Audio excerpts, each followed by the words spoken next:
و آمار باطل است. یعنی این آمار مأخوذه رو شکل میده که خب همه گزارشات ما مبتنی بر این بوده که تک تک نامزدها آمارشون ارائه شده، البته به صورت جزئی تر در پورتال وزارت کشور قابل دسترسی خواهد بود. آمار خارج از کشور هم در همین آماری که الان خدمت شما اشاره کردم آمده. جزئیات آمار ایرانیان خارج از کشور رو باز در پورتال وزارت کشور بارگذاری خواهیم کرد.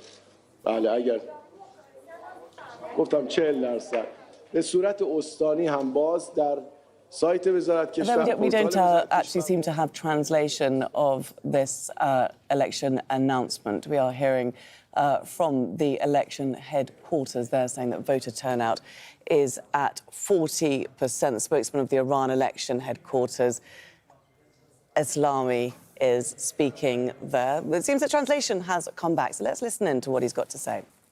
بودم درش آمار باطله و آمار صحیح هست. حالا جزئیاتشو از آقای سلیمانی دریافت کنید. نکته دیگه نیست. خداحافظ شما. خداحافظ.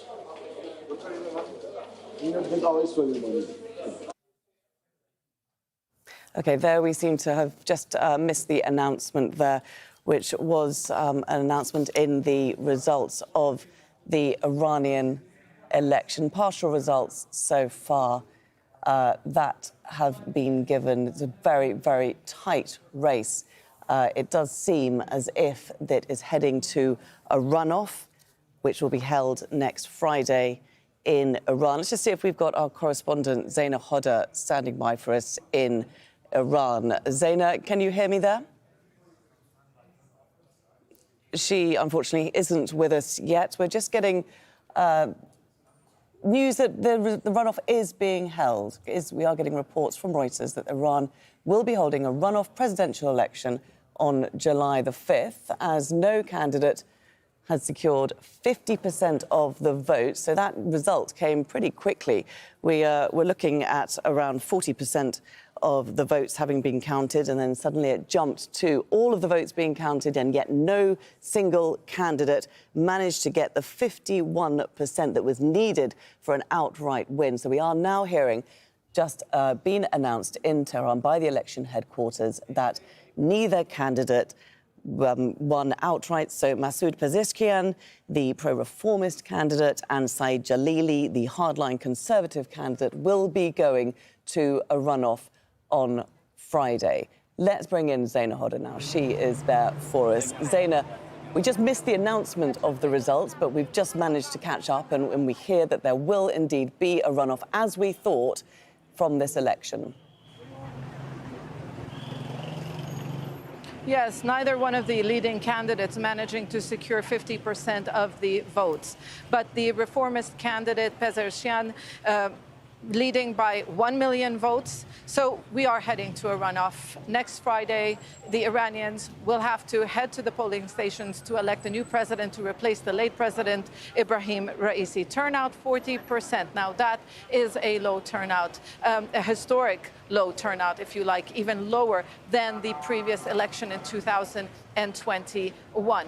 So it really shows, deep divisions in the society, voter apathy, disillusionment. Neither one of the camps, whether it's the conservative camp, which holds power in this country, or the reformist camp, who were trying to, make a political impact, a political comeback in the system, neither one of them were able really to create enthusiasm for people to take to the streets. This is a country facing internal challenges, external challenges, the economy. We've been here for a few days, and this is what people talk about, their inability to afford basic goods, not to be able to live the way they used to, skilled workers looking for a way out, for jobs, doctors, nurses, a brain drain in this country. What they were hoping for, because really this is the role of a president in Iran, it's about managing the daily lives of these people, improving their lives. So there's still a lot of disillusionment. Will that change coming Friday? Will voting patterns change? Will people be motivated now that you have,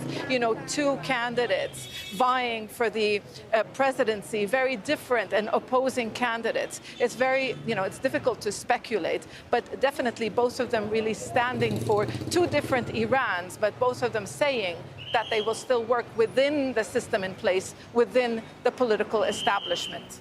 Zaina, the Conservative vote was split between Saeed Jalili and Mohammed Bagher Khalibaf, and neither man wanted to step down. So interesting, I suppose, what we'll be looking at is where Khalibaf's votes will go, whether they will now stick with the Conservative camp and go with Jalili, or whether they will switch allegiances and go with Pezeshkian.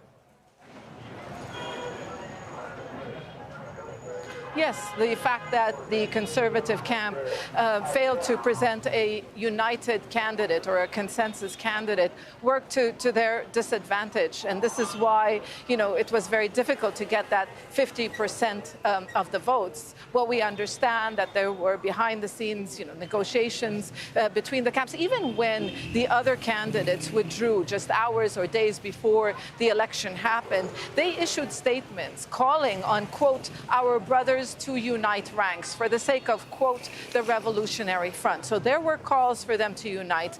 This worked to their disadvantage. There is personal rivalries between these two candidates, Saad Jalili as well as Mohammed Khalibaf, the current Speaker of Parliament.